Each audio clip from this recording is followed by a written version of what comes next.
2026 has been a strange, brilliant year for the thriller. A horror romance shot in 20 days for $750,000 has out-earned The Exorcist. A zombie sequel won over critics and cooled off audiences. And a nearly 4-hour Indian crime epic quietly outrated every single one of them. We took the 10 most watched films that IMDb actually classifies as a thriller this year and ranked them purely by their audience score, counting down from 10 to 1. No studio marketing, no critic consensus, just what millions of viewers actually thought. Let's start at the bottom. We open at number 10 on a freezing Scottish island. Shelter, from Angel Has Fallen director Rick Romanois, strands a recluse who pulls a girl out of the sea, then sends the people hunting her straight to his door. On paper, that's a perfect contained thriller. One man, one house, nowhere to run. In practice, a 50 on Metacritic and a 6.1 from audiences point at the same complaint. The setup promises a character study about a haunted man and delivers a fairly ordinary standoff instead. $13 million at the box office suggests most people never got the chance to argue about it. At 9, The Wilderness does the stalking. Apex, from Everest director Baltasar Kormaker, drops a climber carrying enormous guilt into the Australian bush, where solitude turns into a hunt with her as the prey. 81,000 votes is a big number for a film this small, so the premise clearly worked on people. The 6.1 is where the enthusiasm stops. Kormaker shoots landscape better than almost anyone alive, and the film keeps reaching for something psychological about grief, but the second half settles into a chase you can call beat for beat. Beautiful, tense, and strangely forgettable. Number 8 is the biggest surprise on this list, and not for the reason you'd expect. Citizen Vigilante is directed by Uwe Boll, a filmmaker with one of the roughest critical reputations in modern cinema. And it's fine. Genuinely fine. A man hunts criminals, films it, goes viral, and becomes a folk hero the police can't touch, which lets Boll do what he has always done best: be blunt about ugly things. 6.2 from 27,000 voters is, by his standards, a triumph. There are no major critic scores here because almost nobody reviewed it. Sometimes the audience gets there first. At 7, Boot Camp meets something that shouldn't exist. War Machine, from Hitman's Bodyguard director Patrick Hughes, follows the last recruits of a brutal special ops program as an unexplained force starts thinning their ranks. 87,000 votes make it one of the most watched thrillers of the year, and the first act genuinely earns that. The training sequences are punishing and the cast sells the exhaustion. Then the mystery box opens, and a 54 Metascore tells you how satisfying the answer was. Great premise, decent execution, an ending that trades dread for noise. 6 goes to the sequel almost nobody expected, Ready or Not. Here I Come brings back Grace, adds an estranged sister, and expands one deadly wedding night game into a war between rival occult families. Radio Silence returned to direct, and the craft is still sharp, but the original worked because it was small and merciless. Widen that world, and the trap stops feeling like a trap. A 58 Metascore and a 6.5 say fans enjoyed the reunion without loving it, and $23 million says the cult didn't grow. A good time that keeps getting measured against a great one. Halfway up the list, the grown-ups arrive. Crime 101 comes from Bart Layton, who made The Imposter and American Animals, and it's a patient, adult heist picture.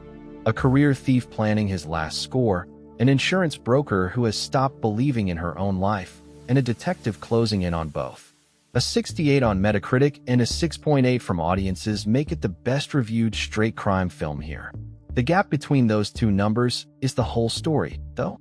At 2 hours and 20 minutes, it is a slow burn, and slow burns divide a Friday night crowd. At 4, Sam Raimi remembers he's Sam Raimi. Send Help maroons an employee and her insufferable boss on a deserted island as the only 2 survivors of a plane crash, then lets the power balance between them rot in the sun. 92% of critics loved it, and it took $65 million, the second biggest gross on this list. But audiences landed on a 6.9, and that gulf between the critics and the crowd is one of the most interesting numbers in this video. Raimi's tonal whiplash, comedy 1 minute and cruelty the next, is exactly what critics live for and exactly what a general audience finds hard to sit with. Number 3 is the year's most fascinating contradiction. The Bone Temple, directed by Nia DaCosta, picks up as Spike falls in with Jimmy Crystal's gang and Dr. Kelson makes a discovery that could change everything. Critics adored it. 91% and 81 Metascore, the best reviewed film in this entire ranking. Audiences gave it a very respectable 7.3. And then it made $25 million, a fraction of what the first film pulled in. That combination, rapturous reviews and a quiet box office, usually means one thing. This is a sequel that trusted its audience to follow it somewhere strange, and lost half of them on the way. And at number 2, the story of the year.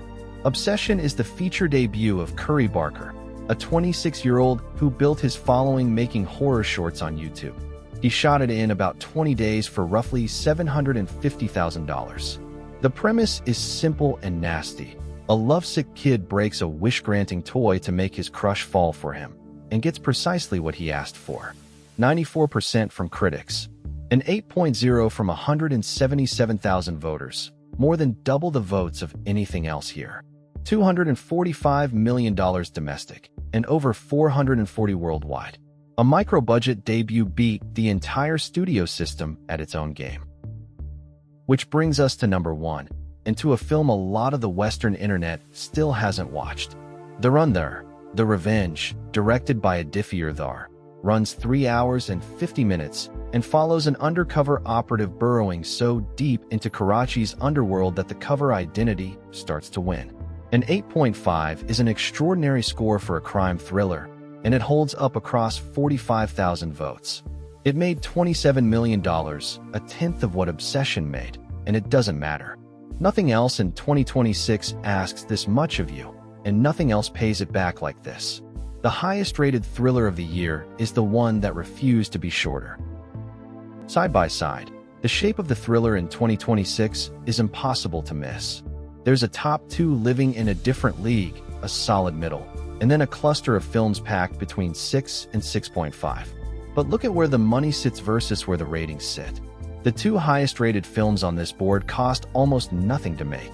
The ones with real studio budgets and recognizable brands are stacked at the bottom. This year, the thriller rewarded specificity over scale. 1 wish-granting toy, 1 undercover officer, 1 very clear idea, executed without a committee.